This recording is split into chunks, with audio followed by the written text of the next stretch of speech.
Let's talk language development and AAC. What we know about language development is that it is acquired in a relatively predictable fashion, regardless of whether a child's language is typically developing or a child uses an alternative modality such as AAC or augmentative and alternative communication.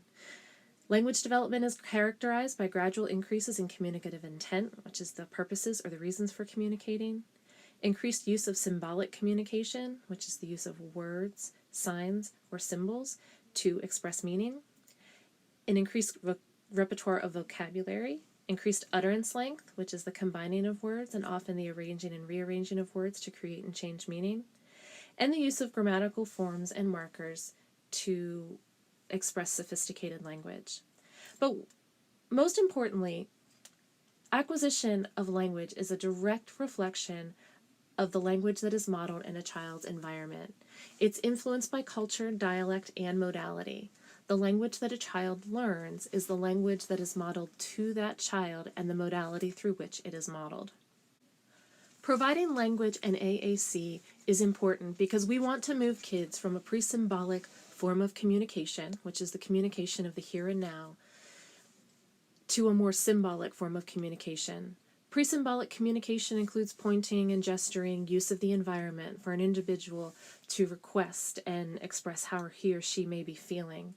But symbolic communication allows individuals to use words, signs, or symbols to share meaning, to talk about what has happened, what will happen, or to talk about things that are happening in some place other than the present. So let's take a look at what language development, what the natural language development process looks like. When we are supporting individuals who use AAC, we talk often about core vocabulary, which is the vocabulary that is literally at the core of our language. It's a small set of words that make up approximately 80% of what we say. Core vocabulary includes pronouns, actions, prepositions, but those core words work with fringe words, which offer greater specificity. These are our vocabulary words. Core words make up about 80% of what we say, fringe words make up the rest. And it's important to understand how these work together when we are looking at language development. Kids' first words are often fringe words. They're things that are very concrete. First words might include things like cup, mama, ball, and the reason that those words are used is because they're really powerful and they're very concrete. So when a child says cup, he's able to express his wants and needs. Saying mama, he's able to gain the attention of one of his most favorite people. By saying ball, he gets to participate in a preferred activity. But what happens is the communication partner doesn't just repeat those words back. There's a lot of enthusiasm involved because we get really excited when kids say their first words. But then we begin the process, continue the process of developing their language by giving them more than they give us. So when a child says cup, the communication partner might say something like, let's get your cup. And when a child says mama, mama might reply, here comes mama. If a child asks for a ball, we might extend that by saying throw the ball up. As their language is expanded, kids then begin to combine those words into phrases.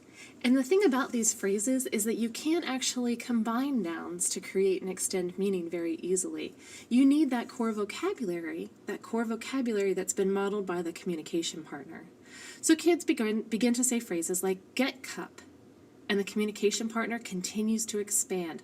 I'll get you more. Come, mama. And then mama might say, mama will get you.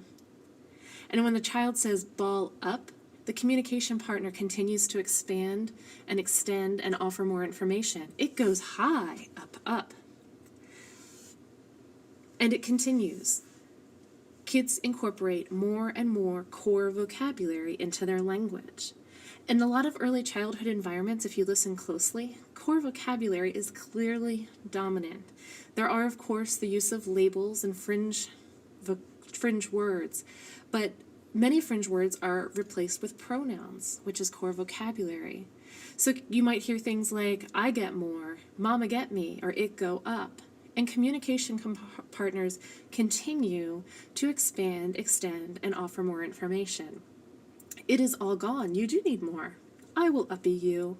Oh, make the red one go up. Kids are also expanding their purposes for which they communicate. So instead of just expressing wants and needs or talking about the things that are directly related to them, a child might point to a chair and say "doggy on chair," and the communication partner can offer good feedback about what the child might think about that.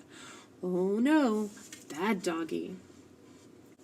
Through this process of providing feedback through repetition, reframing, extending and offering additional information, kids learn the rules of language, they grow their vocabulary, and they develop into competent communicators.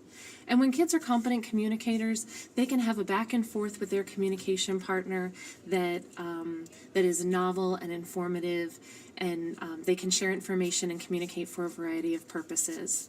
So, when we are supporting kids who use AAC, it's absolutely imperative that we understand our role as communication partners. The modeling that is provided helps kids to understand the variety of reasons or intents for which we communicate, how to use their symbol set, so often their picture symbols or perhaps their signs, to communicate in a variety of ways about a variety of things, irrelative of time or place. Of course, vocabulary grows, utterance length grows, and the rules of language are learned. Reflect upon how you are modeling language for the individuals whom you support who use AAC, because what you do makes a difference in the language they learn. Remember, modeling AAC means speak your words. So support language development, respond naturally, speak your words, use AAC.